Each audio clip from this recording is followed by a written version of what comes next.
me what you see when you look at me. Do you see another brother lost in these streets looking for his soul? Trying to find my soul. Or do you see another brother searching for lost souls in these streets?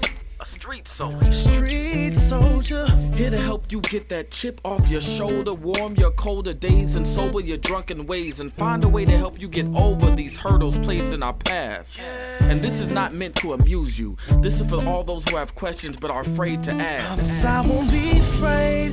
I won't be afraid. No. When times get hard, you lose your way. Open your mind and hear what I say. This is a message for the hard and the soft.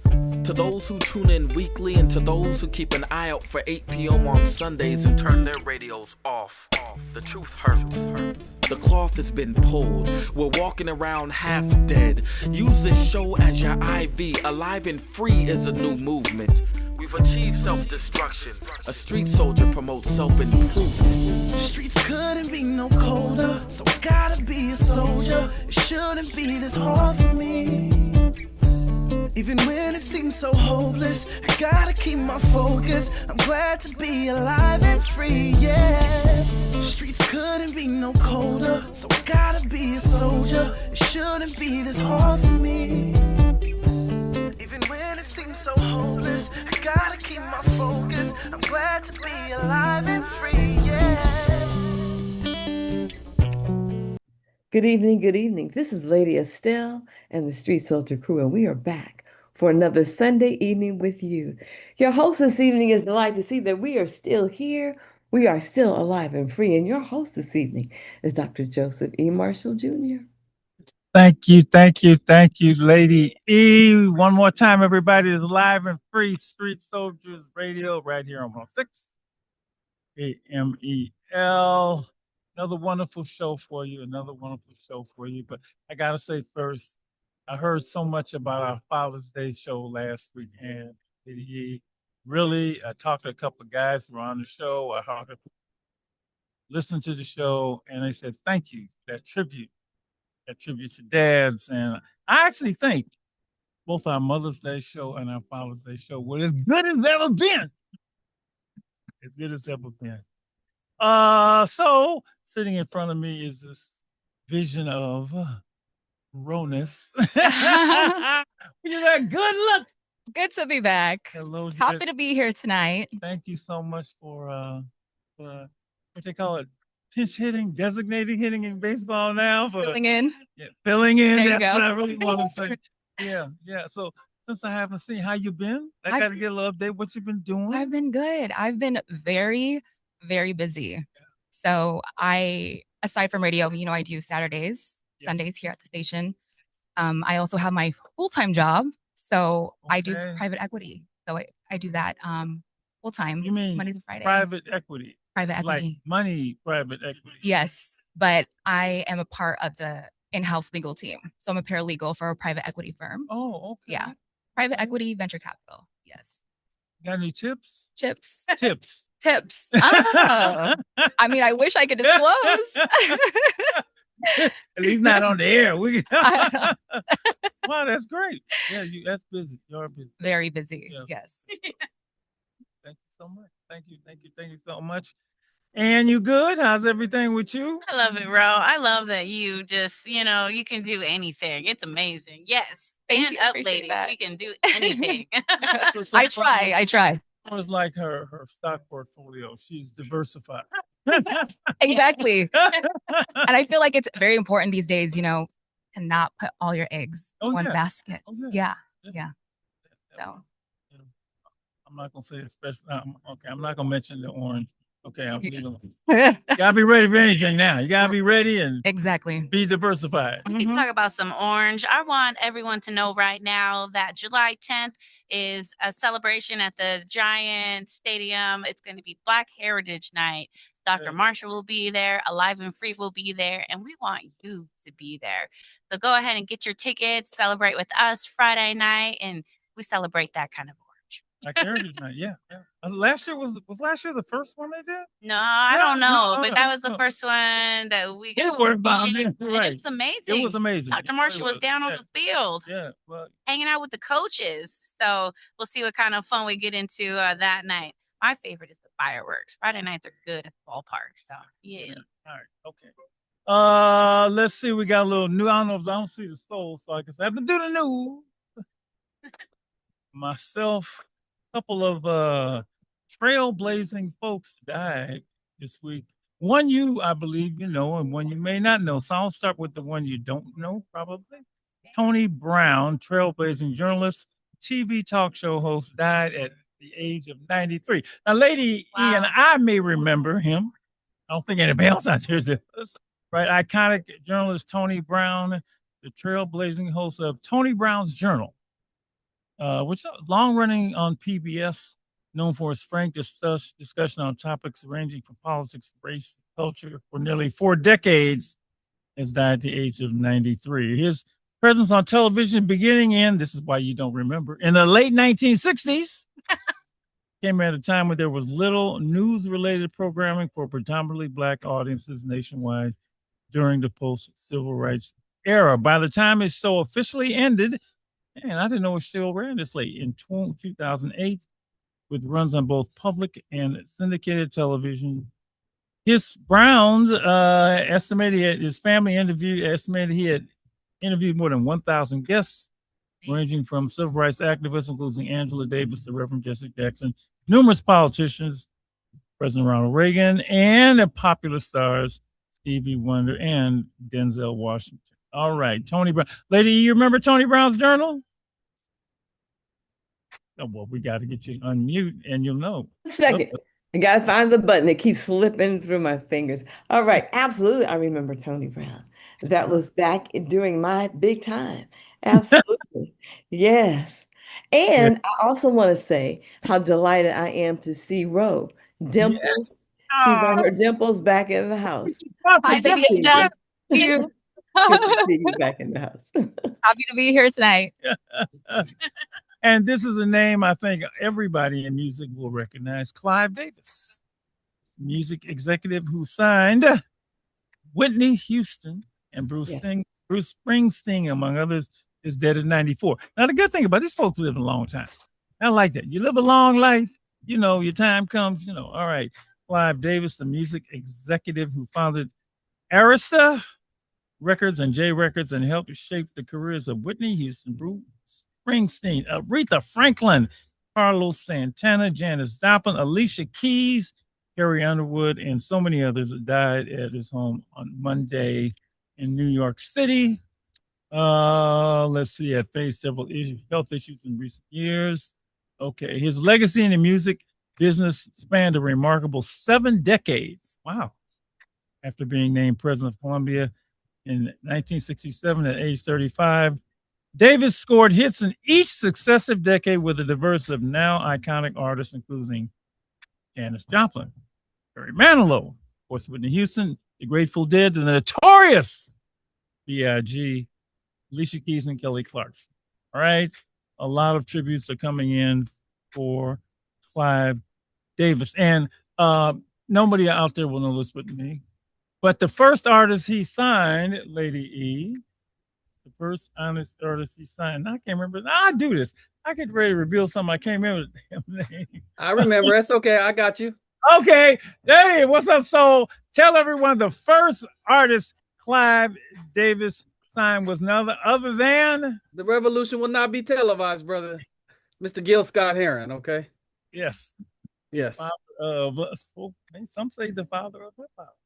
You know, Doc, one artist that's not on that list that Mr. Davis was instrumental in signing and promoting was Vallejo's own Sly and the Family Stone. Yeah. You know, maybe one of the greatest A&R, maybe the greatest A&R people of all time, Mr. Clive Davis.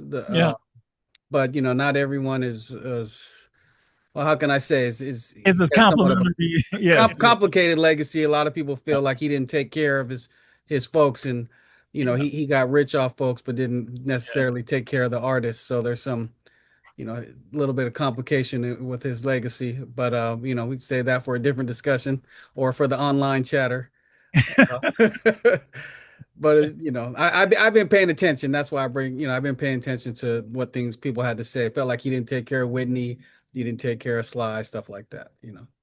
That must be, bro. You can help me, but that just seems to be a nasty business sometimes. It's just I'm hearing, and I watch behind the music for years. Now I watch Unsung. And at some point, every artist bumps into some kind of mess with their record label. I mean, it looks so good on the outside. It's so glamorous and all in the fame and the, but the other side of it is a whole nother story. It's either a manager that holds them hostage. I guess anyway. It's they can't get out of the contract. I think I've always seen that to be the issue. So a lot of artists, I feel like they get shelved, and because they have yet to fulfill their contract, however many albums it may be. Yes. Say, I don't know, they have 3 left, right? And but the label is not giving them the funding to produce albums. So I think that's actually why Drake, he dropped 3 albums to get out of his contract with Universal. Is that what he did? He dropped 3 so he could get. So to fulfill his contract, he would be able to leave his label. So it was very strategic, the rollout of his album. Okay. Yeah. I was taking a page out of the Prince playbook. Yeah. Yeah. And I just have to say, the board op is much prettier than Film on Mike. Hey, how's it going? I didn't know. I was expecting Mike, so I was like, oh, hey, nice to see you. We're happy to see you. Yeah. Happy to be here. Man, you so good, brother. If you want to see our board up, you can head on over to YouTube Live at Stay Alive and Free. Just want to make sure you know. Okay, folks from Canada are happy today because Canada advanced to the round of 16 in the World Cup. And bro, I'm gonna tell you, the soccer matches I like. What I really like are the reactions of the fans of the winning country. Oh man, flags wave. I mean, you talking about God, I love the World Cup, and they could be wherever. They could be anywhere. And if their folks got a spot there, they'll take over. I love it. I really feel like the World Cup has been bringing people together. Oh yeah. It's been very healing in a way. Yes. Which we really need right now. Beyond need. Yes, beyond need. But it's just so beautiful. Colombia, I don't care if it is a Democratic Republic of Congo, Ghana, Scotland. I mean, people, they got the flags and they're going and everybody got their little song. Everybody got their own song. It's beautiful. It is really beautiful. It's beautiful. I think Dr. Marshall. Yes, sir. Speaking of beautiful, I just have to say, Lady Estelle, your hair. Yes. Well, Lady Estelle always. I'm loving your hair, Lady Estelle. Oh my goodness. Thank you. Thank you. You got a little fro going? Listen, my hair has its own personality, its own days, it picks its own. So today is the day where it decided this is what it's gonna be. All right. So thank you. All right, let's get into tonight's topic. Tonight's topic is one, we've done it before. We'll have to do it again because it's an ongoing thing that we're dealing with here. We had a nice conversation with our young people at Alive and Free. We're going to tell you their thoughts about it. But bro, tonight, and jump in, please. We're going to talk about AI, ChatGPT, and social media, right? And we've talked about social media before on the air. In fact, I want to tell everybody there's a great book out that I think the first time we talked about the book had just come out. Now it's become a bestseller. It's called The Anxious Generation by Jonathan Haidt, H-A-I-D-T. The Great Rewiring of Children is Causing an Epidemic of Mental Illness. He put this book out at the beginning where he was like, I don't know if they were really, he had done his own studies, but a lot of people hadn't, right? And it turns out that he was right about the relationship between social media and mental illness. But, it's nothing we don't talk about with our young people. And we started talking about social media. And then we had to start talking about AI. We started talking about GPT. So I guess so I want to thank you very much. The work you do at the Richmond Post, getting the voices of the young people. You've given me a lot of, I gotta turn my head, giving me a lot of information to use to start this conversation. So here's what we did with young people. And I'm gonna ask folks to call and talk. First thing we did was we asked them, and we started with social media, the benefits of social media and what's good and what's not so good. And they gave us a list, and then we had a further conversation. But then we also started talking about ChatGPT and AI. I will note, everybody out there listening, there have been a ton of college graduations, and I don't know if it surprises you or not, but this is the first generation that's really graduated with the AI. You know, I mean, they came in as freshmen, it wasn't a big deal, but they went through college, and as you would expect with college graduation speakers, they're talking about the future and AI and Jeopardy, and they're getting booed. Literally, they're getting booed. They're booing them. And so that, and wait, the students are booing about what? They do not like AI, and they don't like ChatGPT. Okay. That's what they're saying. Okay. I don't want to hear my future is going to turn me into a robot. That's basically what they're saying, right? And these are 22, 23-year-old young men and women who are graduating from college. But I'm going to start with ChatGPT, and I'm going to just read a little bit. So this is from the Richmond Post. Contra Costa Pulse. I'm sorry. That's all right, brother. That's okay. You have expanded, and I neglected it. Repping East and West Contra Costa County. Get it in while I'm looking for the paper. Richmond, San Pablo, El Cerrito, all the way over to Bay Point, Antioch, and Pittsburgh. All right. You got it all the bottom headed to the top, y'all. You know how. All right. Okay. That's no, and just say what you do is you get youth voices commenting on anything and everything. We work with young people and train them in storytelling, journalism. Written, we're led by young people for the entire community, but we love to give windows into the lives of young people. Through writing, and there's so much that can be learned. And I think you got a piece from one of our high school students that you're going to share about. Is this the one about AI? This is Anushka. Yes.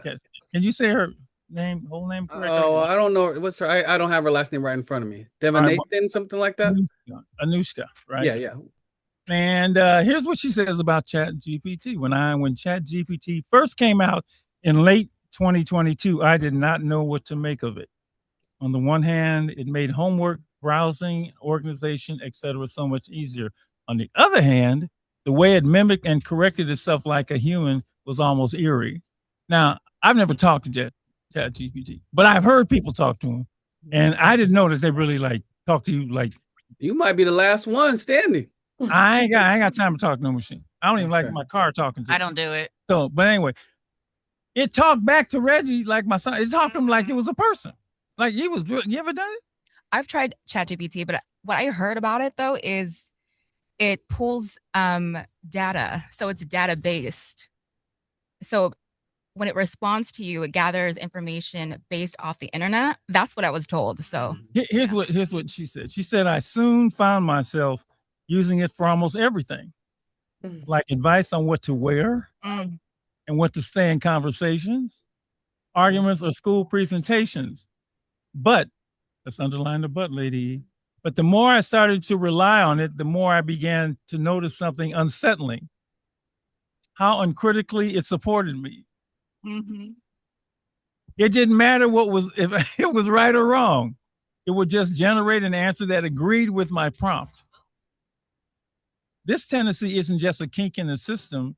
It's the main reason why ChatGPT spreads and promotes harmful information. And this is, I believe, Michael said this was a high school student, right? ChatGPT, then it goes, it's a predictive model, meaning it analyzes one's prompts to generate a response that seems in line with the input, along with the fact that it's trained to be polite, and positive as well. It defaults to agreeing with the user to avoid any negative interaction. Just tell me what you want to hear. basically. All right. A key part of ChatGPT's training is what is called reinforcement learning from human feedback. This is deep. See, I thought I seen this up in science fiction book involving human trainers rating AI generated response, helping the model learn what constitutes a good reply. Right. And then it goes into more and more. Both of these tendencies, blah, blah, blah, blah, blah. Now, how many people use this? Out of 1,200 ChatGPT responses to 60 harmful prompts, about 53% contained harmful content. This included detailed revisions for suicide letters, poor mental health advice, encouraging substance use, and even weight loss recommendations that can result in life-threatening caloric deficiencies. That's just a few examples. Okay. All right. And then it talks about safeguards, but there's really no safeguards. You're supposed to be 13 to use it, but then you can say, well, I'm doing it for a school project. So then you can go ahead and do it. Anyway, all right. Let's see, ChatGPT simply doesn't make mistakes. These mistakes could be a bad influence and even hurt people. All right, this is what she says. What may have, and I love this about any of this social media technology stuff, what may have started off as a harmless assistant quickly spiraled into a virtual friend and even a therapist. Oh, yeah. Its ability to speak so humanly and agreeably are key reasons why it feels so comfortable to use, but they are also why it's so easy for chatbots to spread detrimental conduct. Oh, that's what you get, apparently. That's what she says. I want to would you thank her for that, Malcolm? That was really wonderful. I will. And look, folks, 877-955-1061. If you want to jump in and talk about your experience with AI and ChatGPT, please do so. And especially if you're a young person, your experience with AI and ChatGPT. You like it, you don't like it. What do you get out of it? Is it good for you? Have you run into any? Do you have any concerns? But usually, by the time there are concerns, sometimes it's like way down the road. So, if you have been using ChatGPT or AI, please give us a call and tell us your experiences. If you're a parent who's a little bit worried, call us 877-955-1061. Here's another one. And this is from EdSource. EdSource is an organization that collects information. Yeah, they're great reporting on education. They do a great job. About 1 in 8 adolescents are using AI chatbots for mental health advice. Ooh, okay. This study surveyed 1,058 adolescents and young adults aged 12 to 21. About 2/3 of those used chatbots for mental health advice. Lady E, they're trying to put you out of business. Okay. And at least monthly, and some of them have found it helpful. There have been discussions that adolescents were using ChatGPT for mental health advice. Let's see. Researchers point to the low cost. It's easy and perceived privacy of advice provided by the language of model AI chatbots. With 1 in 5 adolescents experiencing major symptoms of anxiety or depression in a given year, these findings also file lawsuits against ChatGPT. And didn't you have a story about somebody who used ChatGPT when they were depressed? I think I heard you say that. All right. It's definitely out there in the news. It's a super sad story, and that it goes along with what you were saying with the, it just it doesn't want to disagree with you, and when you're not feeling good, and that's the only person or thing that you can talk to, it's gonna encourage you to do things that maybe a real human wouldn't encourage you to do. So yeah, I just it's terrible. There's news stories out there where it was connected to young people committing suicide. So it's actually a really important conversation to have, Doc, there's stories about people having relationships with chat boxes. Yes, I was going to get into that. Yeah. Yeah, that there's a darker side that comes up. Full on long term, like it's a person, Yes. Yeah. Yeah. And I think that was the interesting part is that people aren't thinking anymore now, or they can't, they're like, do I go to class or not? Should I stay or should I go? And so, simple kind of questions that help dictate your day. You have a robot telling you what to do. Another study, excuse Mrs. me. Bell has something Oh, to say. Lady E, go So right I ahead. just wanted to say, in this day and age of get it now, do it quick, you just said something. You said a word in. They don't think.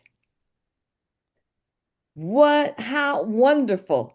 If there's that whoever that is out there somewhere that's doing everything they can to get control. ChatGPT AI is that thing that you get it now, easy, and you don't have to think. And I was going to say about that article in Contra Costa that she did something that's unusual.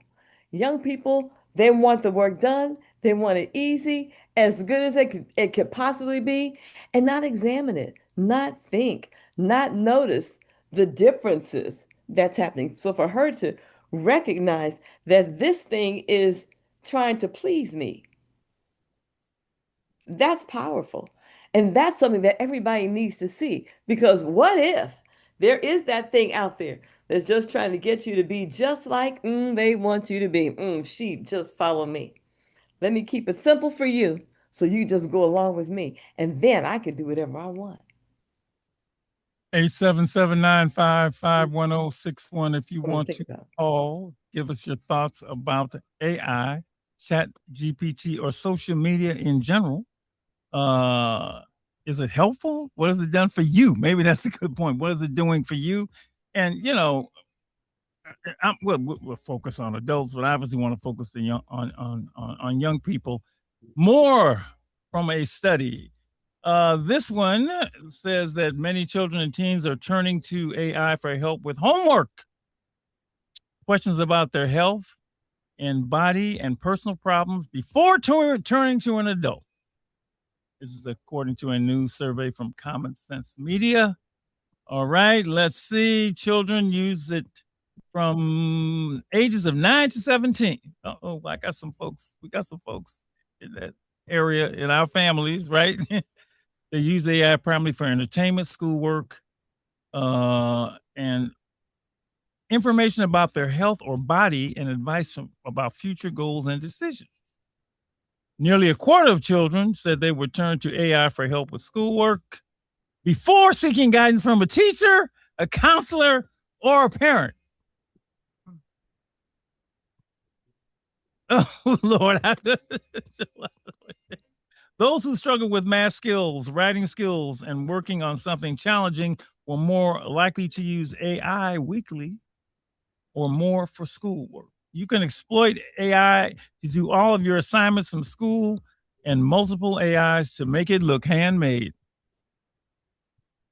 Maybe nobody cares about this stuff but me. I don't know. Look, I'm a teacher. Oh, no, people care about this. I'm a teacher, right? I'm a teacher. You got kids, right? I got grandkids. I got kids. My kids go. I work with kids, right? About 1 in 10 kids agree that they sometimes feel AI understands them better than people. With 19% of daily users feeling that way, kids who report here's the trap. Here you go, kids who reported feeling lonelier were also more likely to use AI more frequently for social and emotional support. Oh yeah, and those numbers are only going to go up. Look, this just all happened in the last few years. We in the baby stage. With those who had a harder time making friends more likely to use chatbots to practice social skills and discuss personal feelings or problems. Okay. That says it all right there for me. I mean, there's more in here, but I mean, if you're raising kids, what do phone call? We got one? All right. We're talking about social media, AI, and ChatGPT Say your name, where you're calling from, and jump in. It's Rich. It's Rich. Ran from the city. I know, Rich.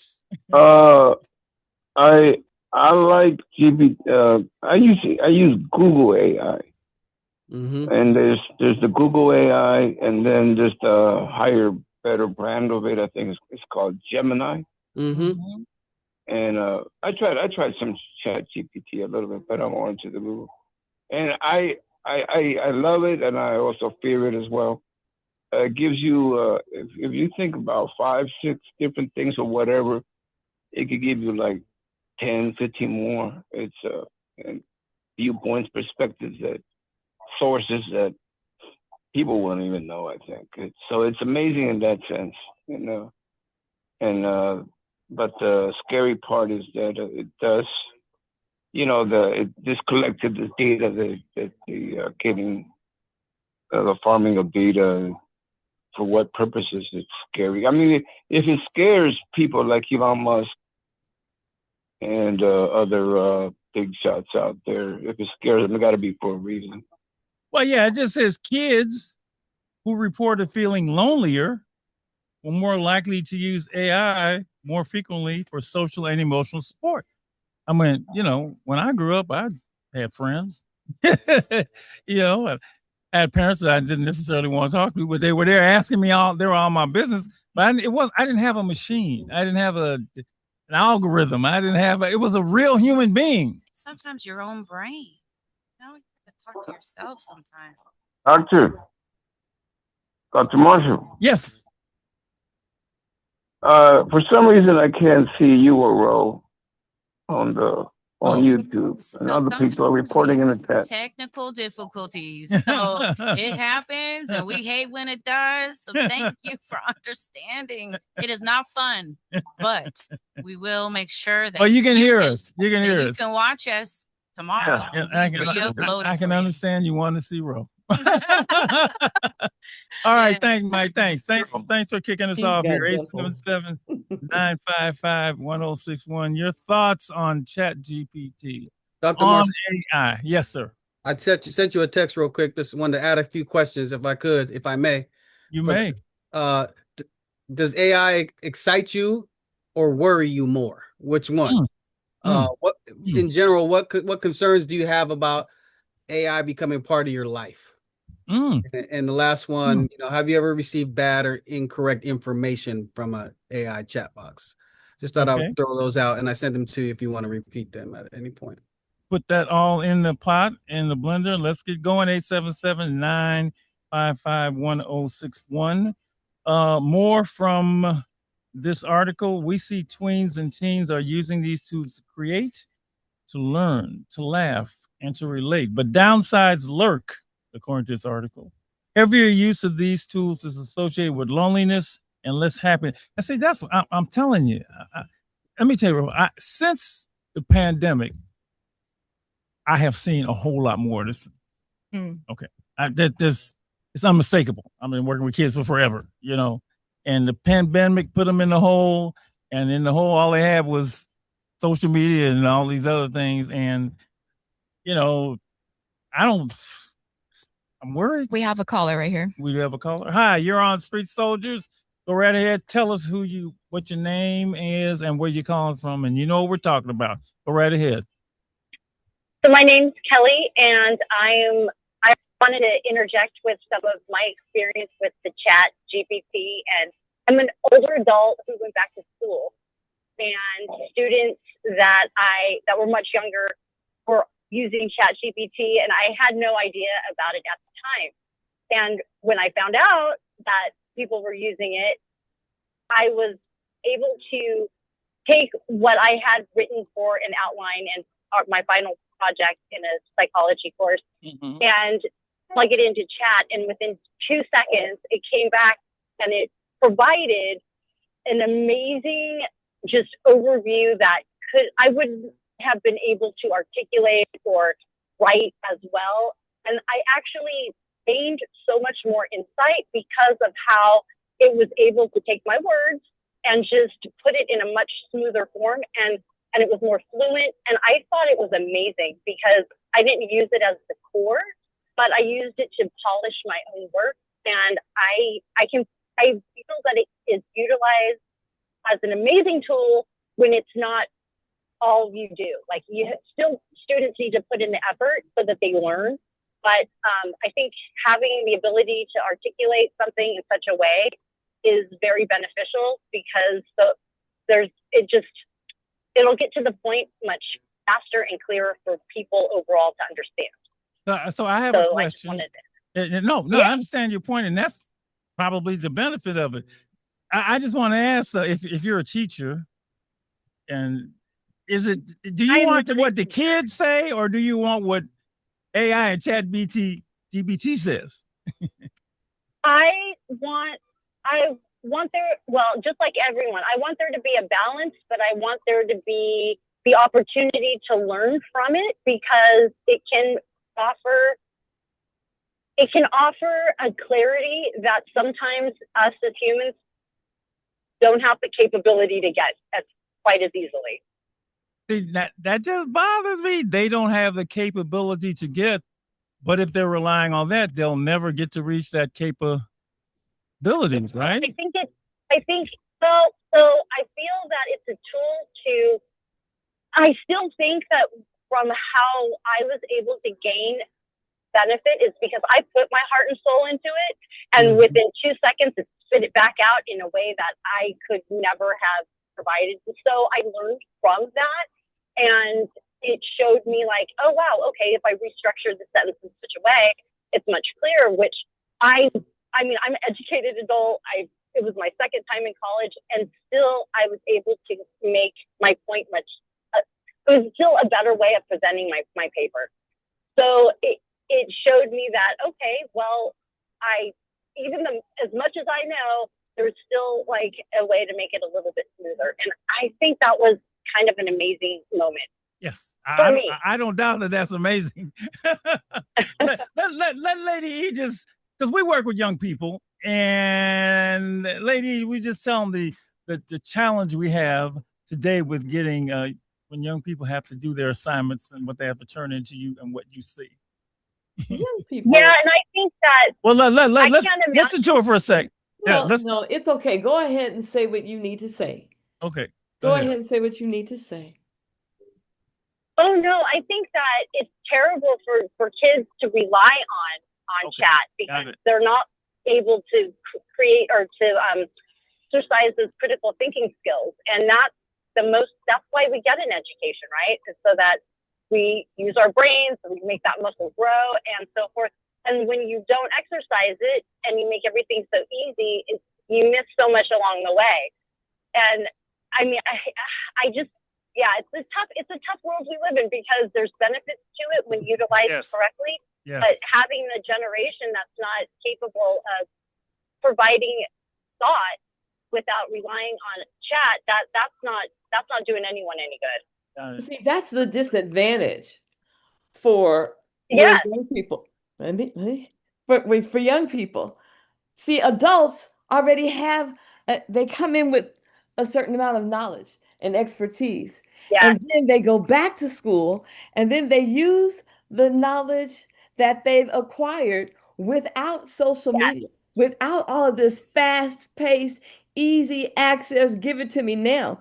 We had to walk to the library. We had to go through the books, and go through and figure it out and get it. And there's brilliant people who have come out of that whole process. Now we have young people who just hit in 2 seconds. They have a whole plethora of material that they can neither explain.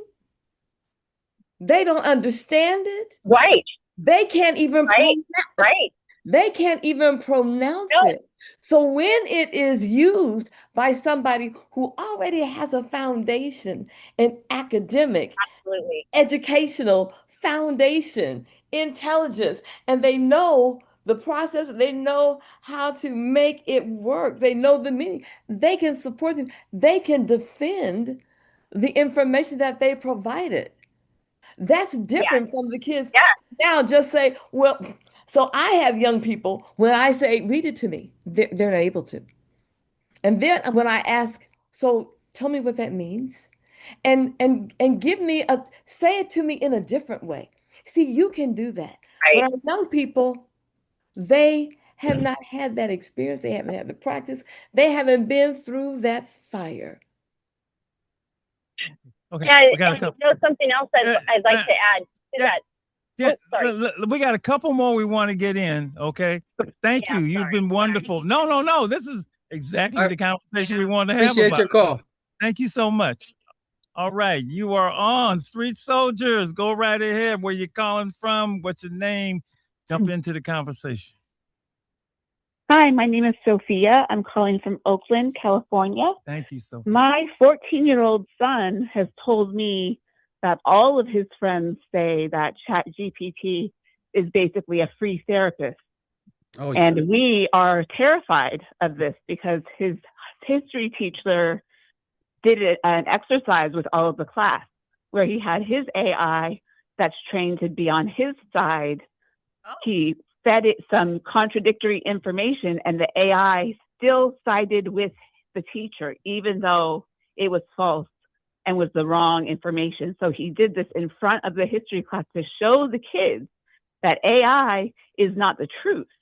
And I have very good friends, women who have been in therapy for decades, are very, very smart, amazing women. And they are now telling me that they are training their ChatGPT to think like them and think like their therapist and give them therapy advice. And these are women who are like very, very smart women. Like it's very terrifying how it's infiltrating in this way that makes us all feel safe until it starts to give us information to do whatever who's in control wants us to do. It's very scary. So I started using it to test it out. And my son said, be careful, mama, because it gets you addicted. And I started noticing that basic decisions that I was making, I would start to check with ChatGPT and go, I wonder what it thinks. My daughter and I are going to a Cat's Eye concert. And I was like, what should I wear to the concert? And I thought, I know what to get dressed for a concert. Why the hell am I asking ChatGPT? That is beautiful. Appreciate that. Appreciate the honesty. When your children tell you to be careful, and you know that when they tell you, that's something to think about and really pay attention to. Because what we want to be in the position to let our children know what things to be aware of, conscious of, stay away from, how to stay alive and free and educated and not end up going down the wrong track, the wrong way, the wrong time. But when your child is saying, don't do it, mama. Mama, don't do it. That's big. Right. And all of his friends are telling him, you don't need your therapist. Why are your parents paying for a therapist? Just use ChatGPT. It's terrifying. So thank you for having this show. I really, really appreciate the conversation. I have a good friend, colleague who is actually working on creating a new AI that is supposed to be ethical and safe, but they're getting all this blowback from the techies because they're like, oh, it's not fast enough. And they're like, well, do you want it to be safe or do you want it to be fast? And that's what you guys were talking about, this instant gratification culture that we're in now. People don't have the patience to hear the truth. They just want an answer. It's very scary. I'm really grateful that you are actually talking about this on the radio. It needs to be talked about. Thank you so much. Thank you for the call and the enlightening conversation.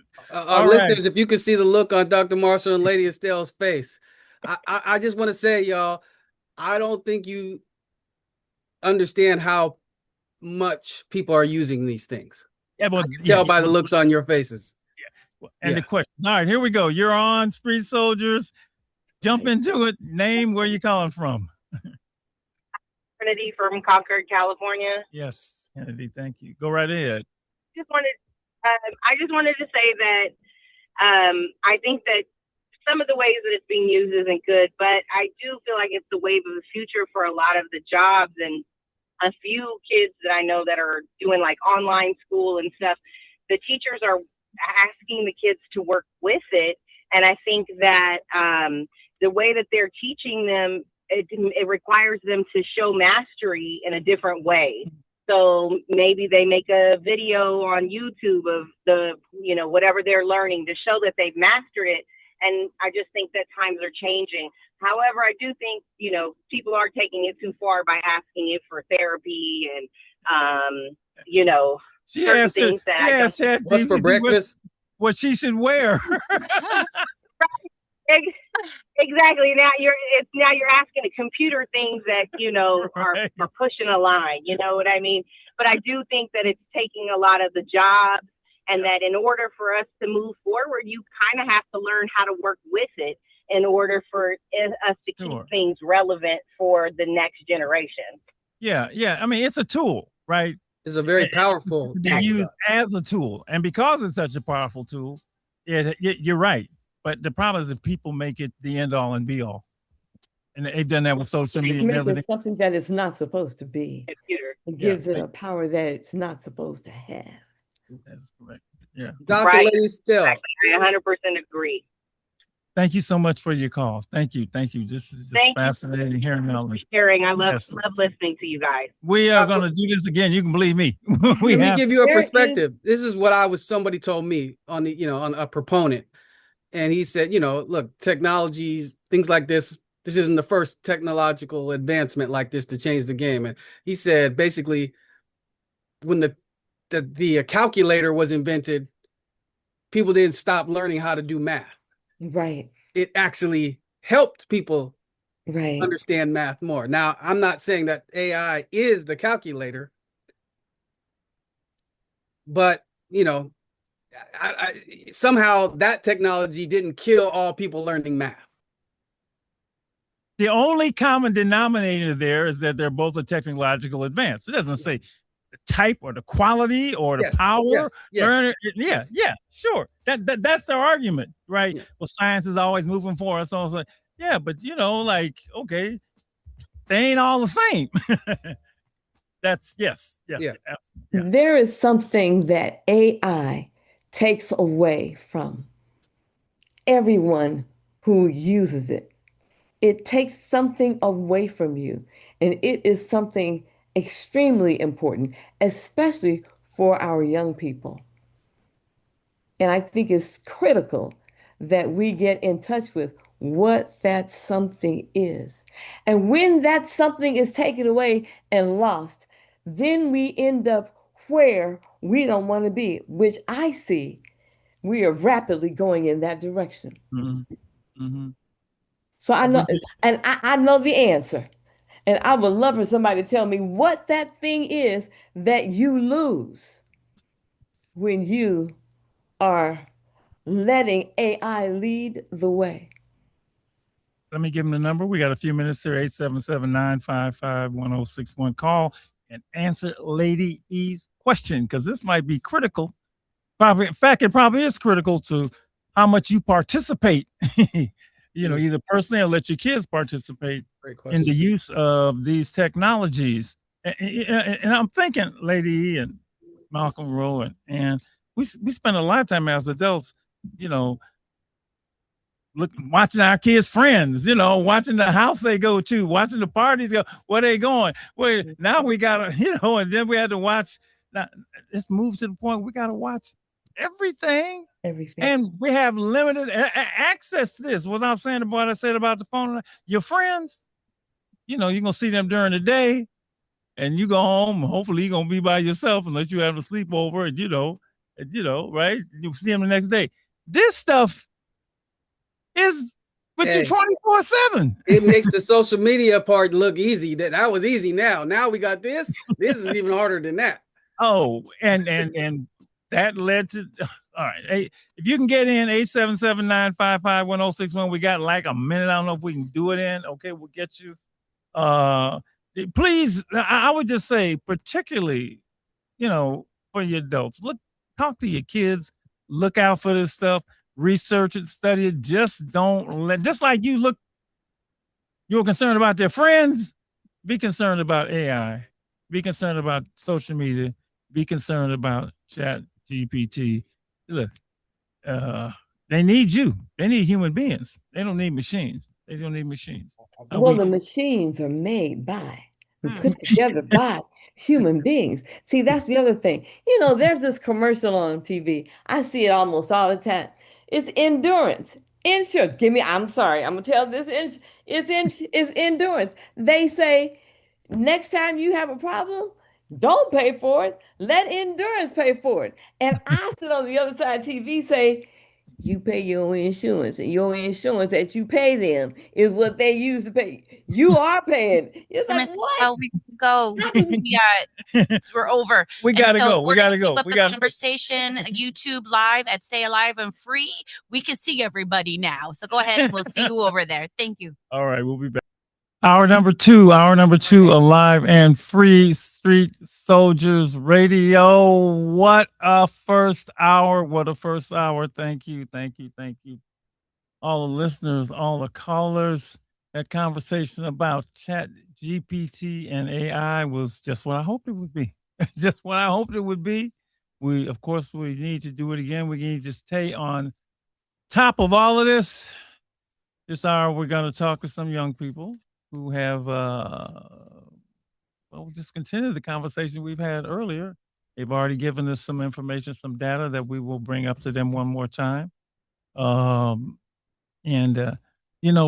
how we stay on top of things, because we live in a perpetual world of 16 to 22-year-olds. So I'm always finding out what's going on. And with this, that is the audience. That's the young. That's the conversation. That's the folks that we talk to, and they can, even teach me the new words, which of course I try and repeat, but don't do very well. So who do we have so far? Okay. We have Elon. Elias. Hi, Elon. Hello. Hello. We have Rain. What's up, Rain Kurbo? Hi, Dr. Marshall. And we have Sarai. Sarai, you're our new Willie Mae Hi, scholar. Sarai. Hi.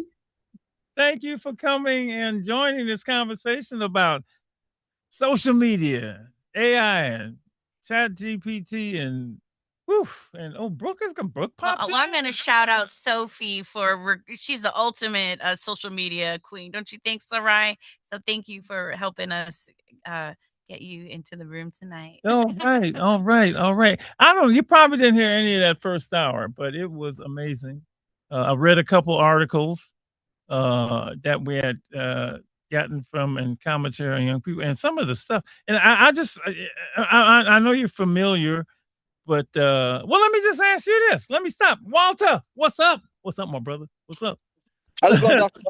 Let's go straight to, since AI and Chat GPT dominated the conversation that first hour. Let me just ask each of you, how much do you use it? Do you use it a little, a lot? And in what ways do you use it? So, Brooke, you're bouncing around, but I'm gonna start with you. Unmute. Okay, sorry, Yeah. Dr. Marshall. I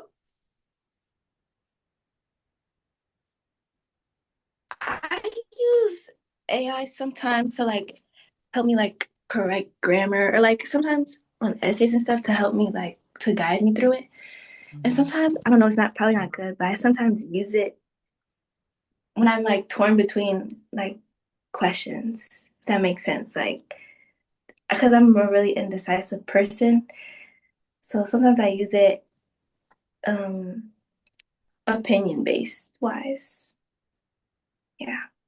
What kind of questions? I would It's love not any. It don't be anything serious, but if I'm. Oh, I also use it if I want to go somewhere and I don't know where to go. I'll ask what is there to do in my area, but I don't ask really serious questions. It'd be like what should I do? Should I stay in the house or should I go be with my friends? Should I, kind of stuff like that. It don't be anything significant, Brooke, we had this woman on the last hour, and she's obviously a grown woman, right? And she was talking about she's gotten so, I don't know, enamored or caught up with it. she was getting ready to go out, so she asked ChatGPT what she should wear. Yeah, like questions like those, like I don't be using it. Just well, how can ChatGPT tell you what to wear? I mean, I was thinking of her when she said that. She's been dressing herself probably for 50 years or 40 years. I don't know who you were, lady, but and she asked. It was just fascinating to me personally. Like, I ain't gonna ask ChatGPT which hat should you wear today. What hat gonna look, because they can't see me. Anyway, thank you for that. Thank you for that. Thank you. So Ryan, nice to see you, hon. How much do you use it? And ChatGPT or AI? Hi. I use it moderately. I feel like if I need help trying to figure out something I did not understand, like work-wise, like I use it for like formulas. I don't always use it to solve it. I don't really do that. But usually if I need help deciding something or something that I don't know much about, like maybe just anything, I feel like I use it pretty commonly. Okay. All right. Rain, your turn. Hello, Miss Kerbal. As an artist, I tend to try to stay away from AI as much as possible because I fundamentally don't agree with it. I think that it ruins creativity, and like a lot of people will use it for making things or doing things that they can make on their own with their own mind instead of like actually doing something. They're just making a robot do it, which I don't think is conductive to being creative. Okay. All right. Elon, how much or how little or what do you do with this technology? For me, I use it a lot to make study guides, or if I'm having trouble like reading a really long assignment and I don't really understand it, I'll put it in and be like, what are the main ideas I should be getting so that I can kind of understand the information more. So you're using it as sounds like a tool. Yeah. Okay. See, that's the other thing too, is that they're called prompts, right? Versus where Google was, I don't know, you ask a question, where with chat, you're prompting and you're asking in a different way. Is that how it works? Help me understand. Yeah, I think with Google it was more, it would find like a general answer for you, but with like AI, ChatGPT, you can put in a very specific prompt and it'll give you exactly what you're asking for. Okay. All right. Walter, where are you in? Are you in the? It's the weekend. It's okay. Walter. I just got back to center. But to answer your question, Dr. Marshall, I use AI about and social media daily. I use it pretty frequently. I believe that it's important for me to use AI to understand how it works and and how I can like use it in the correct way, because as someone who's wants to be like in the tech industry, most of these roles are going to be pushed to like some type of AI conductor, like where you're going to be using AI to conduct it to do the tasks that you need. But outside of that, I also use social media because, you can find like cheap food spots and you can, and people really post like locally. I know. I found out about Saigon Sandwich, which is a $5 sandwich spot in SF. Information is wonderful. Yes. Where is it, by the way? I might want me a $5 sandwich. Where? It's up the. It's in the Tenderloin. It's up the street from the library. Thank you. Got it. Thank you for that info. Thank you. Let me ask each of you. Have you seen, and I want to say the abuse of it, but what have you seen your friends? Have you heard any horror stories, or maybe not horror, anything from your friends about their use of AI and anything that's been, they're leaning on it too much, or they maybe not using it for the best reasons? We've heard things, people using it for therapists, people not wanting to go to teachers, talking to it like it's a real person. I mean, have you heard anything like that? Or you don't have to say names. Yep, go Brooke, you first. I remember on Tuesday, I don't remember if it was this Tuesday or last Tuesday. I'm not sure, but I remember us talking about it in class, how a boy used like ChatGPT or like AI to determine, or no, to teach him how to commit suicide. And I thought that was sad. Yes. I don't know who it was, but I remember us talking about it. I remember Miss Ann had brought it up, and I thought it was like really sad because that's not what we should be using AI for. In my opinion. Yeah, there are stories of young people using as a therapist when they have real problems and not talking to a human being. And apparently, just my quick read of it with ChatGPT and AI, they'll basically tell you what you want to hear. That's just the article I read. What about Sarai? Am I saying that right? Okay, I want to make sure I'm saying it right because I don't want your mama come hit me upside the head. Have you heard anything from your friends? Anything about AI? Yeah, I hear some people like to make AI as like their significant partner. That's what I heard. Or they like to talk to them, like Brooke said, like to vent a lot, or just to talk, just to say whatever they want, or like random stuff. But just usually just to have conversations. I feel like, but that doesn't really happen that often that I hear about. To have conversation. What about for you, Sarai? Because you're in high school, and I feel like there's a lot of pressure, right, to write papers and have things accurate, right, before you turn it in. Do you feel that? And do you use it? Is it if you didn't have internet for the day and you had a paper to turn in tomorrow, are you gonna freak out? No, not really. Okay. I feel like I don't use it like for writing stuff. Like I can write my own stuff, but when it comes to grammar, spell check. Sure, for grammar, but when it comes up to like my own ideas, that's easy for me. Good for you. Thank you. Good for you. Good for you. Rain, you heard any stories? Definitely. Like Sarai said, I actually have a few friends who use AI chatbots as ways to like have an intimate partner, which I think is a bit weird. And I've also there was a weird scandal with Elon Musk's platform in which people were using it to like take pictures of celebrities and like make them like naked. I did hear that. Mm-hmm. And they were doing it to like even like celebrities who are like underage, which is really gross. Which I think is like really concerning that absolutely these AI are allowed to do this. Yeah. Because I think it's really sickening. I'm glad you brought that up because that becomes that then it hurts people, right?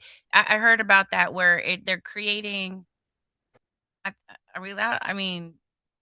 naked images of people that aren't naked, and using it as blackmail. And it's super harming and it might not be you, but the pain is still there. It ruins people's lives. Yeah, no, like, and not just like celebrities, but like young people and regular people. Yeah.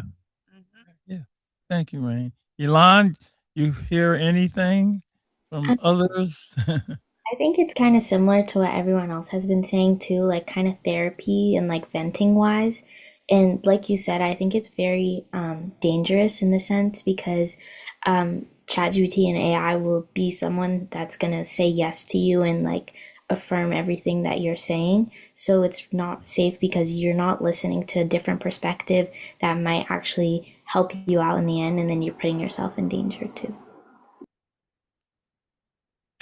Walter? I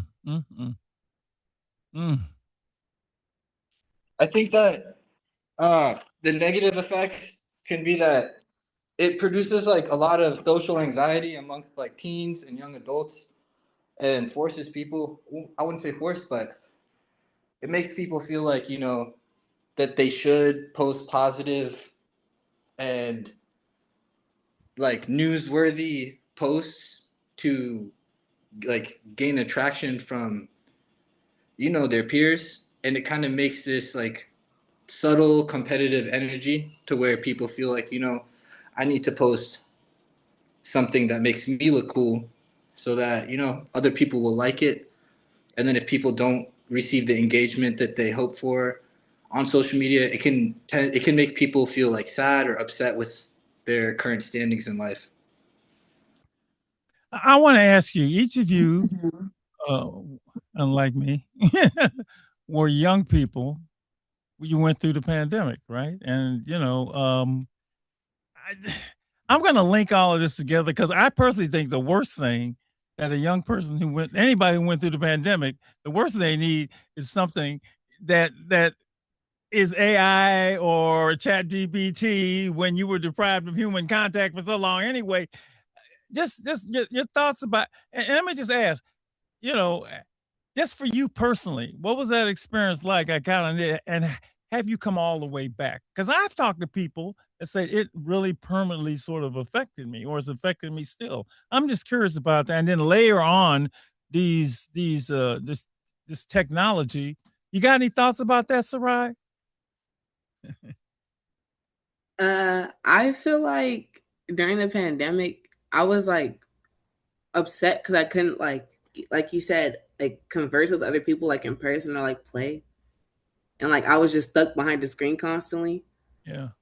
But with the coming back part, I feel like it was easy for me per se. But maybe I feel like I haven't been affected as much because I was very young when it happened. Right. So I don't know. Yeah, no, that's a good point. Yeah, sure. Brooke, what about you?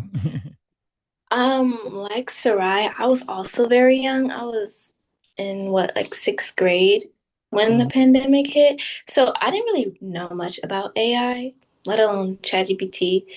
So I feel like I wasn't very much affected by it at all, actually. Like I didn't know what it was until I reached like high school. Because in high school, like the staff members and like the teachers introduced it to us. So I wouldn't say it really affected me at all. So you're all the way back from that cloistered.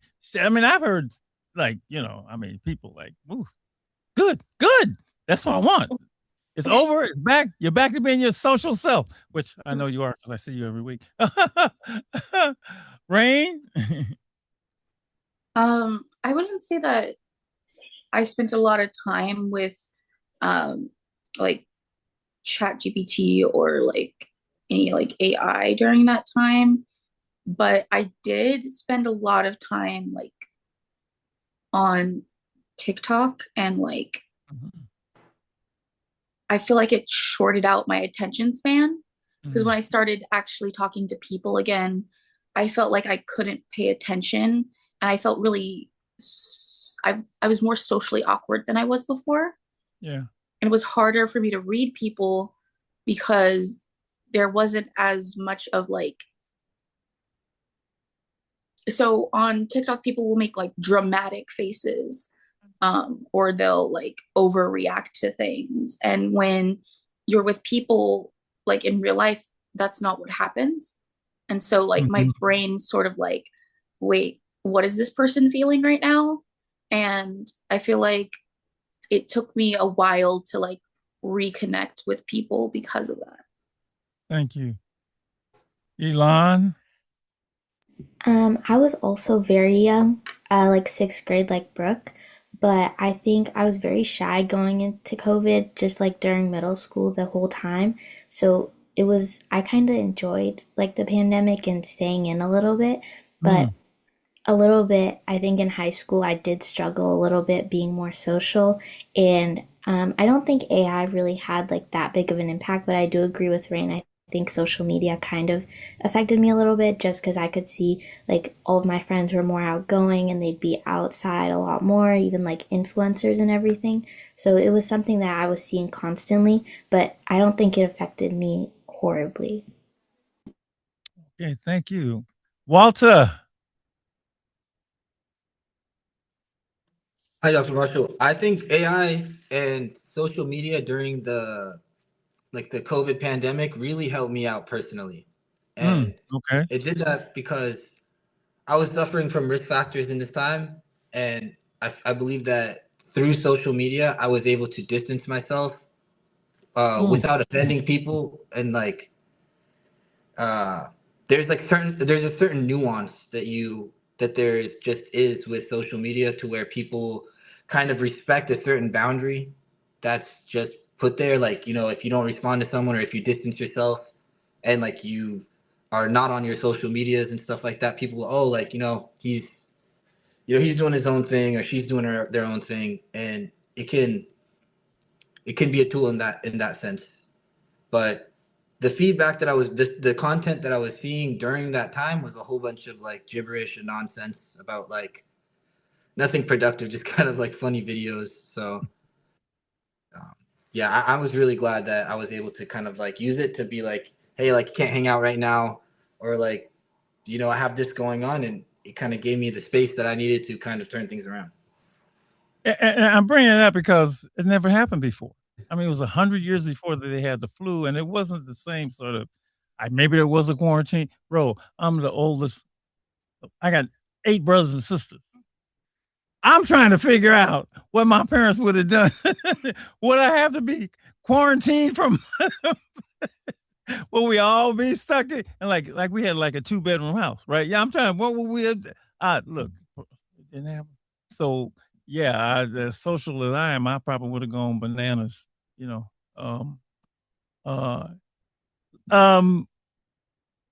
if you want to jump and you want to say something, I want to. We also talked about social media and its place. And let me just say, it sounds like you, praise the Lord, all have a handle on what's my favorite. Well, here's my favorite phrase with social media, with AI, with ChatGPT. Does it control you, or do you control it? And because it's not going away, you know that. The only thing is anything else, it's like your friends, alcohol, anything. You got to have control, right? Because it's out there, and it sounds like you have a dump button are in control, because if you're not, it's so powerful. That's the thing. It's so powerful. And we know that social media is addictive, right? And we know it gets, and we talked about this in class, that you have to be in control. When I hear stories of young people using it for a friend, or, using it for therapy, or, that's just, it scares the hell out of me, because that is not what it's designed to do. It's not designed to help you that way, right? It's not designed to help you that way. So you weren't there when we did this. I'm going to read you some of the things that they said were the benefits of social media. Okay. And Rose going to hear this too, because social media has good stuff, and social media and AI, and it has not so good stuff. So the benefits are access to lots of knowledge, befriending people from around the world, right?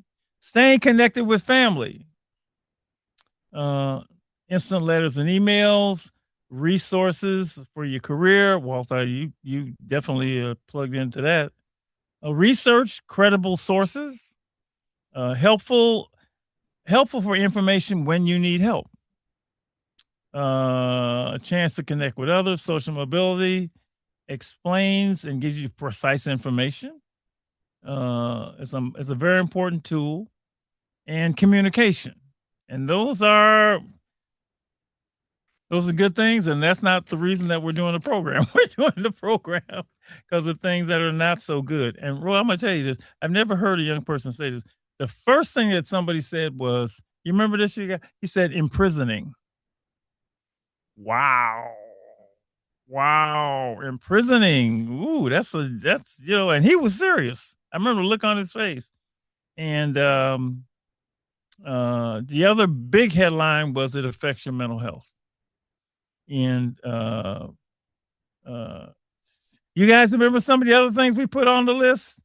You want to read them all? Anybody remember any of those things?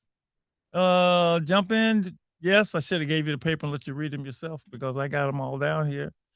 We had. Or how you feel. What are your words?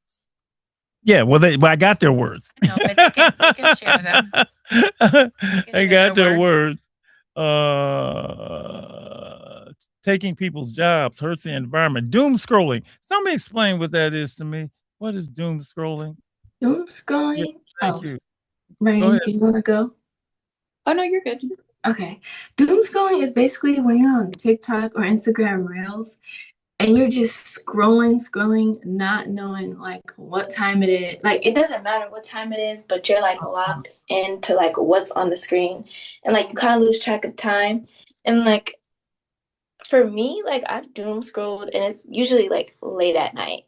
Like it usually goes into like 2 a.m., which is really bad because you're not supposed to be on your screen for that long. Yeah, it's 2 a.m. Okay. Anybody else doom scroll? So go ahead, talk about it, Sarai. When I doom scroll, like most of the time it happens when I see like one funny video and I'm like, okay, I want to laugh some more. I just keep scrolling and it's just never ending. Like I just keep looking for another video to laugh at, but it doesn't happen. You know what I'm realizing, Ann? I doom scroll, but I didn't know what it was called. I'm guilty as well. Yes, that funny video. Don't let me get one of them comedians, right? Because they go on. Yes. Go ahead, Rain. I would say that the reason we doom scroll is because it's almost like this instant serotonin boost every time a new video comes up. Yeah. And sometimes people who are already struggling with their mental health, they'll use it for hours because it like instantly gives them that like boost that they want without actually having to do anything. And I feel like it's purposefully addictive to people because I feel like because of that serotonin boost, they want to keep coming back to it. Mm. Yep. I say people are overmatched because it hits you at a place that you can't control. Literally, you can't control the dopamine, the serotonin. You can't do that. So you're plugging into something that, it's like a drug. It is a drug. Yeah. Let's see what else we got. It doesn't allow you to think for yourself. What do you think? That seems to be a key here. Go ahead, Brooke. I don't know. I can speak for myself though, but during like quarantine or like COVID, I did have like an issue, not with AI, but with social media, specifically like TikTok, because I feel like, and since like we had to wear masks, like also coming back from the pandemic, like I always used to find myself comparing my appearance to like other people. So I became like really insecure. And like social media, it shouldn't make you think like that. Like I used to think that I wasn't really worthy enough. And I know it kind of sounds crazy because like how can comparing yourself make you think that? But like it just was not good because there's also like a beauty standard that like you had to withhold or whatever you want to call it. But like, yeah, I will say during quarantine, I did become really insecure and it took me a lot to come back from that and like realize my worth. And it wasn't comparable to like people I see on social media. So I can speak to that. Sarai, go right ahead, jump in. Well, I agree with you completely. Like, especially like now, like if you don't like, there's like a specific beauty standard, and I feel like that goes for everybody. But like, if you do not fit into that standard, like it's not like it's not just yourself being your worst enemy; it's other people. Because I see a lot of people, not myself per se, but like whenever I be scrolling, sometimes if I see somebody who quote unquote does not fit the beauty standard, like they get shamed for it.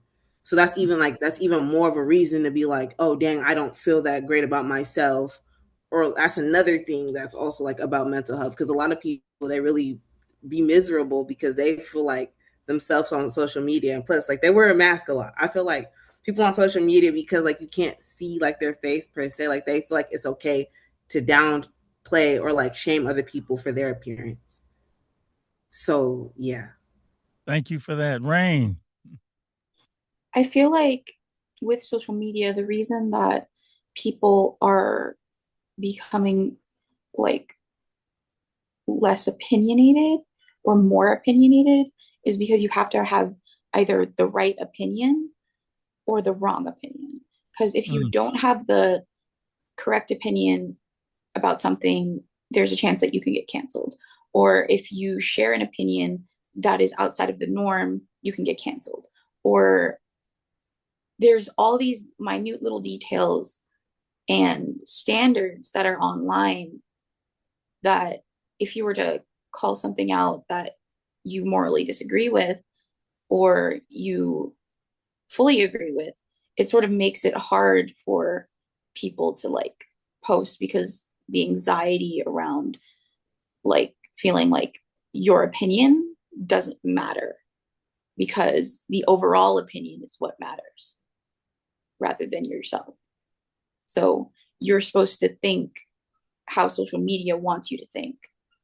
And on top of that, social media also influences you to want to think like everyone else, because that's where like the normalization is. And you want to be normal. So like, and then once you're normal, social media can control you by making you like buy into what these influencers are trying to sell you. You are the enemy of social media because you figured the hell out of them. Well, and everything depends on you not figuring it out. And Brooke and Walter and Elon, you have the Financially Alive and Free class, right? You talk about credit cards and all that stuff, and they hope that you don't figure out what they're trying to do, right? The wants versus needs, all that sort of thing. That's the armor they can't take, because then you are now in control of your financial life. It's the same thing, right? Your analysis is what puts you in control. And that's why it's important to have these conversations. If not, you just going along. You don't know what's going on. I know what's man. Bro. You remember when you were a kid and you got like hated on by the few people at your school or by your neighborhood? And people you knew. The hate that you get on social media, it's incredible. I mean, they got people in Bosnia, don't even know you chime in. It's just,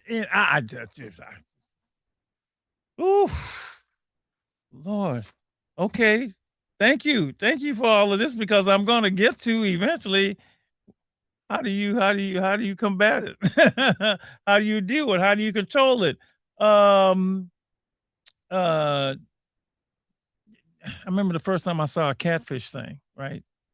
There's so much downside to this thing that is there enough good sides?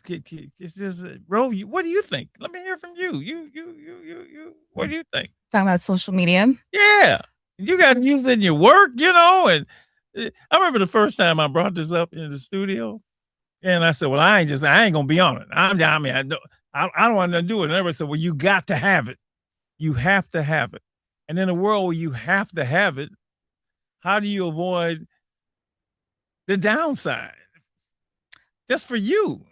With social media, I definitely think it's a blessing and a curse. Yeah, I like that. For me, it's a blessing because it allows me to keep in touch with my family, my family from afar, and to keep up with my friends' lives, because as adults, we all have our own lives. We're busy. That's how we sometimes are also able to keep in touch, Yep. Those are the good things. Those are the good things. But also, I think at the end of the day, social media is not reality, So social media is like, it's curated. So, people only want to post their wins. Yes. And that's why it's, it's so easy to compare yourself. you know, but that's the thing. It's curated. It's a highlight reel.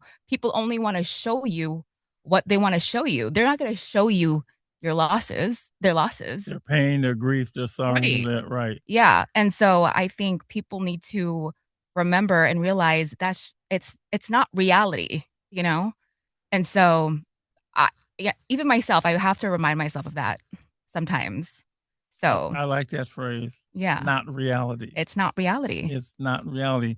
But they make it like it's reality. Right. And you do have to remind yourself. Yeah. Yeah, I like that. Thank you. All right, let's read some of the other things they said. Good. I found out I was a doom scroller. I did find that out tonight. You know. I'm also a doom scroller. I'm not gonna lie. Like I'll go down a rabbit hole and I look at the time and it's like past midnight. I'm like, oh, I gotta go to bed. All right. Weird, dangerous trends.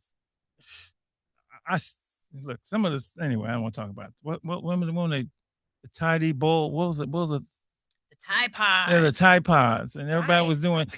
Well, they get you to do anything you put on TikTok. People get you to, yeah.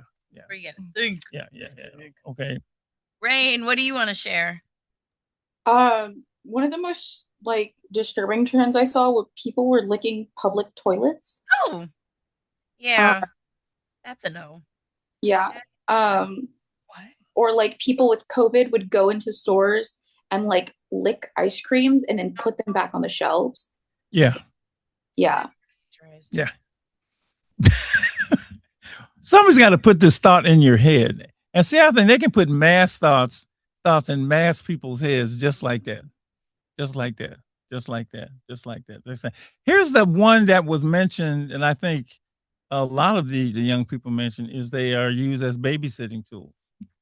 That kids get screens and phones at the age of, I mean, I've heard 3. Have you seen Coco Melon? Yeah, they're putting it in front of them. Yeah. 3, right? And They are and I don't think they're entertained. It messes with their Kids are, yeah. yeah. Well, entertainment at a cost because it becomes the parent.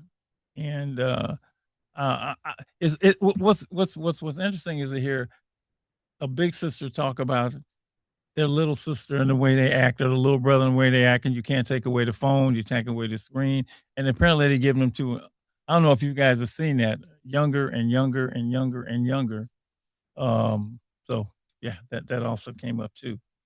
That's funny because then that makes me think about like at the house, like you have the TV on, maybe you have Alexa playing music, and then you got the iPhone on doing something, but you also got the iPad doing something. And then what about the Switch or a PlayStation? You know, like how many devices are really on when you're at home with your family and just at home? I don't know. That's when you add that up, that trips me out. That's a bunch of devices. Yeah. Where before you only had like the radio or the TV. And let's see, we talk about affecting mental health, child and adult predators. That came up a lot in the conversation. That that people have, child and adult predators have access to you because of social media. All right, take a guess, bro. Which were the worst apps? Worst apps. All right. Go, Sarai. All right. Go for it. What's the worst app? My top 3 would have to be TikTok, Roblox, and Instagram. TikTok was on the list. Thank you. What was the other one? Roblox and Instagram. Good job, Sarai. Roblox, yes. Now you gotta understand, Dr. Marshall doesn't. Did I say? Still heard my bad English. Use 99% of these, right? In fact, I'm barely on Facebook, and I think I got Instagram, but I ain't sure. So help me. What is Roblox? What is that? Roblox is like a game where it's like a game with like a bunch of games. So like you have, when you first download the app and you make an account, you have your own character. Your character is you basically, and you can just join different games that different people created on the app. But what the game is majority based on is like whatever game you play, like obviously you can like friend other people that you know, like in person, But what the game is entirely like set on is like you playing with other people that you don't know. And recently they added voice chat. I think they've always had chat, but voice chat is another thing. And it's basically just talking to other people that you don't know or playing with other people that you don't know. Okay. So that's a big thing. I think their goal is like to have people like make friends and stuff, but obviously, as you can see, there's downsides to it. And I used to say playing Roblox. I still play it to this day, but I don't really talk to people on there. So, Rod, do you think I should get Roblox? That's all. Brooke said no. You said no. That's all I need to hear. Y'all say no. I'm crossing it off the list. All right. And you said to anybody else, what's the worst app? You remember something? Go ahead, Brooke. Wait, I'd say in my opinion, it's like TikTok, YouTube, and Twitter. YouTube and Twitter. All right. I don't have Twitter either. I don't have Twitter. Dr. Marshall's only a LinkedIn doom scroller. And LinkedIn's driving me crazy too. I'm about to just dump it. Too many people be trying to get. Problem with LinkedIn is everybody, can I have a meeting with you? Can just a 30-minute chat? No, I don't want to talk to you. No, I got them. I don't need to talk to you. We need to do business. Okay. Twitter, that's X now, right? Right. Yes. Yeah. Well, Twitter got its own issues. Big time. Okay, anybody else? Go ahead, Elon. I think Snapchat might also be on the list. I think Snapchat is on the list. Yes, it is. Snapchat is on the list. So again, since I don't use these, and you can help me with what is the fine distinctions between Snapchat and this, and what does Snapchat do the others don't do? I don't have Snapchat. You don't have Snapchat. Okay. Go ahead, Rain. Tell me what is Snapchat? Snapchat, it has chats, but it also has what they call snaps, where you can take pictures or videos and send it back and forth to get a streak. But anyone can friend you unless you like make sure that no one is allowed to friend you. Yeah, like it used to not have an age limit when I was younger. And you could literally talk to anyone, which is completely dangerous. Like I was probably 13 and I was having a conversation with someone who said they were also 13. And like my dad came in and he's like, "Are you sure this person is 13? And I was just like, "No, I'm not sure." And he's like, "That could be a 45-year-old man." And that's when I stopped talking to people online that I didn't know. So yeah. Yeah. That says it right there. Okay. Oh Lord. And I've heard plenty of stories about predators online, the whole bit. Yeah. Thanks, Rain. Somebody put down the dark web. I think I know what that is, but is anybody into the dark web? I don't even know how you get there.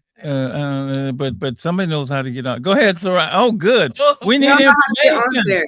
But from all the stories I've heard, like I'm a second source. Like I hear stuff, but it's like a really horrible thing. Yeah. Like you can sell people, quote unquote. You can sell. Go ahead.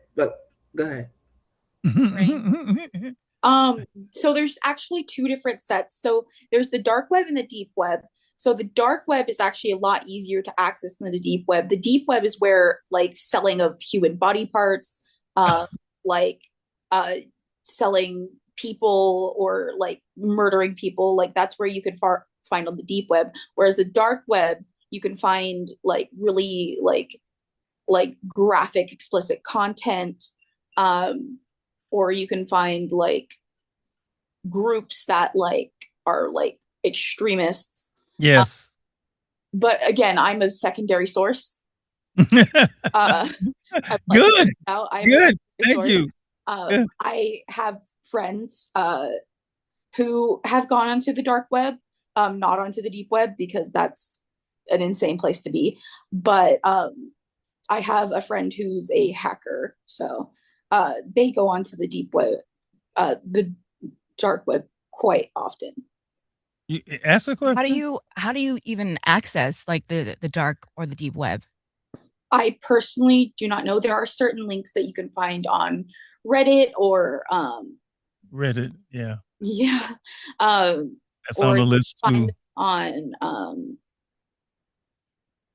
Quora, and a few other places. Like you can find some on 4chan as well. 4chan's a really awful website. Wow. Yeah, that was the next one on the list. And 4chan, I've heard enough about that during this administration. 4chan and all the people who are like, oh God, okay. 4chan, Fortnite, Meta glasses. Is that what came with that? Is that one on the list? Maybe I just Glasses, cameras on them.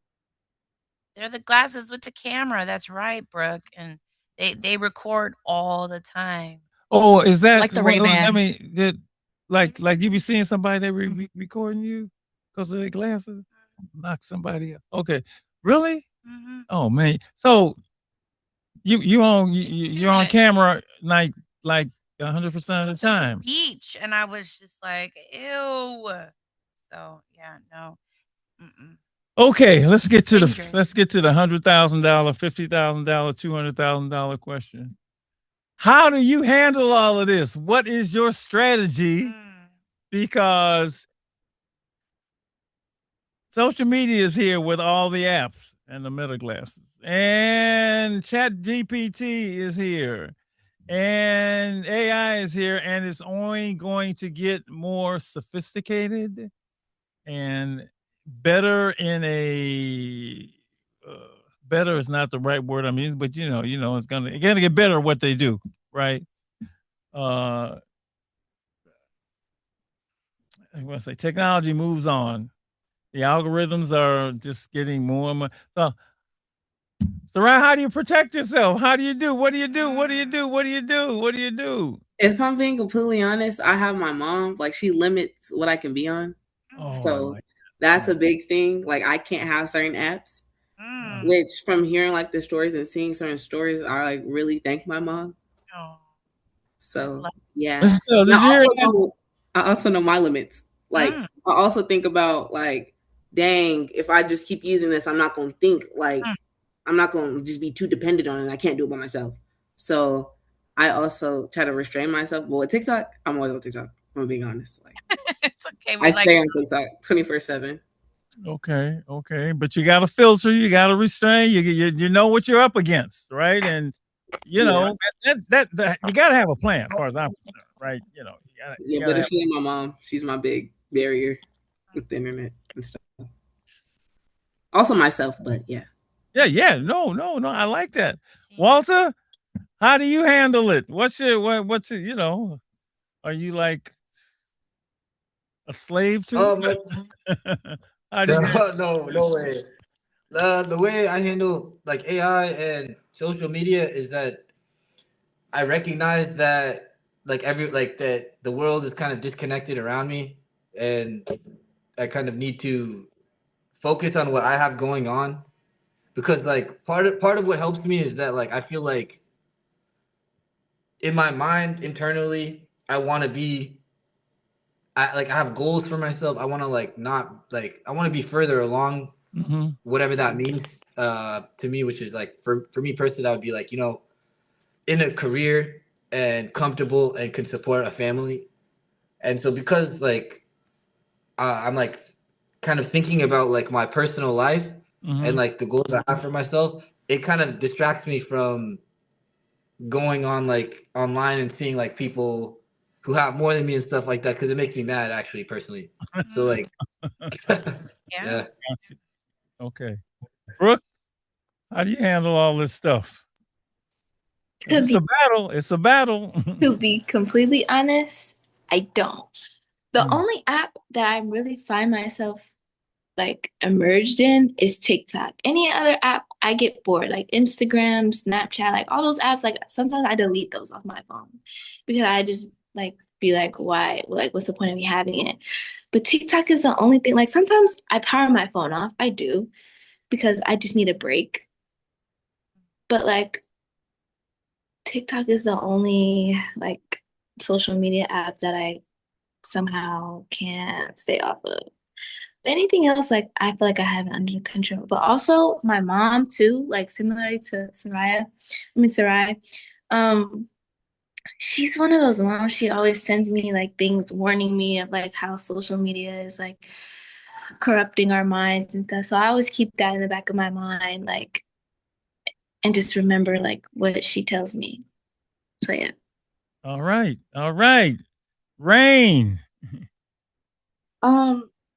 When managing social media, I don't think I've made a post on any social media since 2023 because it kind of came to my attention that I shouldn't be sharing my personal life with everyone. And then I limited who I'm friends with. So people have to friend me and I have to approve those requests rather than people just being able to follow me. And I also limit how many social media apps I have. Right now I have I believe 3. I have Instagram, I have Facebook because my grandma's on Facebook. Then I have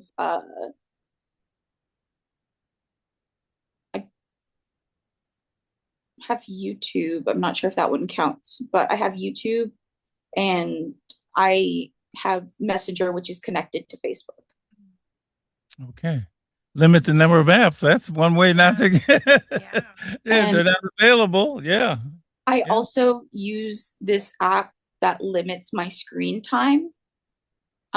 So if I go over a certain amount of screen time, I'll like stop using that app for the day. Like it will lock me out of that app. That is cool. And I also try to use my phone and my devices for better things than just being on social media, such as like doing like research or reading. I'll do a lot of reading. Or I'll try to like look at things that don't make me feel like, like right. No, I understand. Yes. Well, you got to know yourself. First thing is to know yourself. Yeah. And, Brooke, I will say this. I like what you said. I know myself, right? This is the one I got a problem with. I can handle all the rest of my dad. And that's so important, is to know yourself. And then you have a chance. If you know yourself, that's great. And you have a plan. And, when you're at the mercy of it and you don't have a plan, that's when it gets to be, well, it can be deadly because some people, lose their lives behind this stuff. Elon, how do you handle it? For me, it's also being self-aware, because understanding like, oh, this isn't a normal amount of like screen time or how long I'm on a certain app. So I've learned like, oh, maybe like my mom will sometimes also take my phone for a little bit, like when I'm studying, so that I can actually focus without any distractions. So it's like understanding what the problem is, kind of like Brooke was saying, and then being able to like stop yourself. For me, all of you are brilliant. All of you are just amazing. So I can't wait to get you in the class, but I can see it's going to be fun, right? You're all amazing. You're all unique. And, I don't want anything to destroy that. I don't want anything to impact that. The great thing about us working with you is getting your originality, your creativity. What is Lady Estelle's favorite phrase? Tell me what you think. What you think? What do you think? What you think? What you think? We really don't know what you think. We don't know what the app think. We don't want to know. We know what you think. And to us, and I'm sure she's gonna pop back on and say, we don't want androids. We don't want holograms. We work with human beings, right? And to see you to grow and access all of that is just beautiful. And no tool should get in the way of that, should limit that, to interrupt that. So I really appreciate everything that you've said. I hope the people, listening, getting some ideas from you about it. Everything you said, they got to come up with their own way, not to be in control of it, because we get horror stories all the time. And here's the thing: the tools don't. And let me just say this nicely: the tools don't give a damn about you. Those apps don't care nothing about Elon or Rain or Brooke or Walter or Sarai. They don't. They are just. It's a machine. It doesn't even have feelings, right? It doesn't care about people.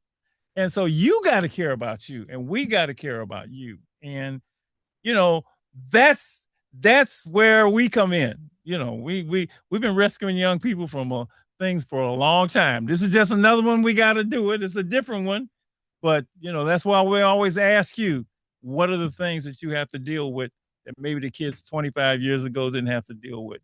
And Lady E, go right ahead. So I would like to close out with wisdom from our young people.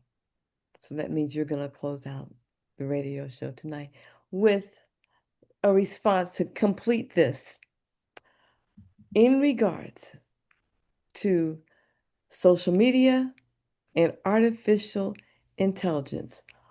Always remember to, okay, when it comes to social media and artificial intelligence, remember to. You're going to complete that sentence. Let me say it again. So, hearing from each of you, when it comes to social media and artificial intelligence, always remember to. I'm going to say it one more time. Give you time to think. If you need to write it down, put it down. Write it down. Put it down. So when it's your turn, you don't have to look into the sky and wonder what you're going to say. When it comes to social media and artificial intelligence. And ChatGPT, yes. Well, is the ChatGPT artificial? Yes, it is. Oh, okay.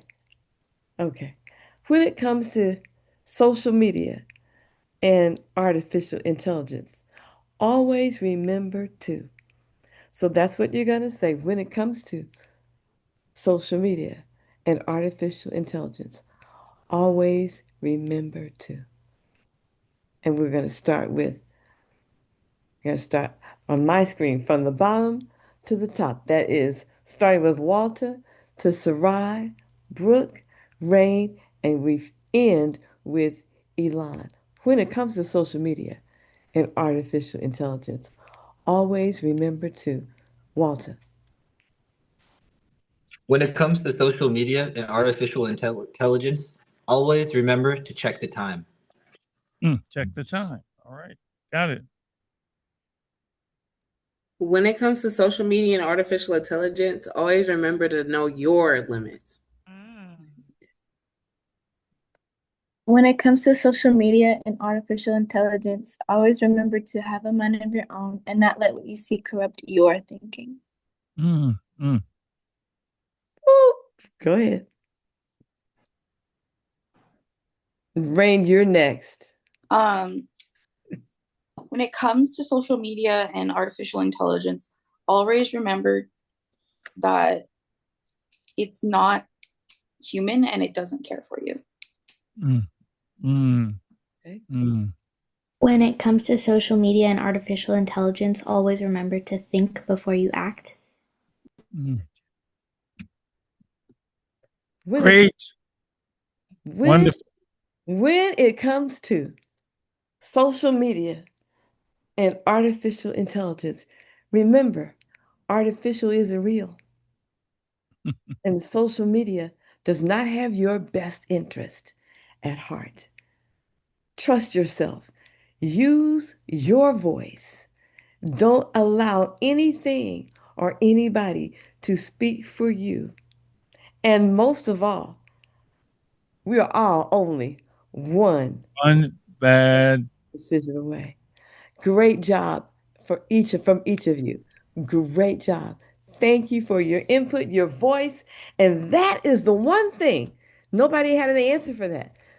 What can artificial intelligence take away from you? It is your voice. Mm-hmm.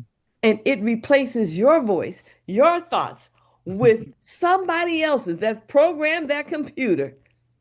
Get in touch with your voice and don't let anybody take that away from you. Dr. Marshall. That is Lady Estelle saying, consider. Consider this. Yes. Thank you, guys. Thank you so Beautiful, much. Oh, beautiful. wonderful. Great job. All right. Get some rest. Get ready for tomorrow. And we'll see everybody soon, right? Okay. Thank you, Dr. Marshall. Thank you. Good night. Thank you. Good night. Good night. Thank you, Dr. Marshall. Night, It was an everyone. honor.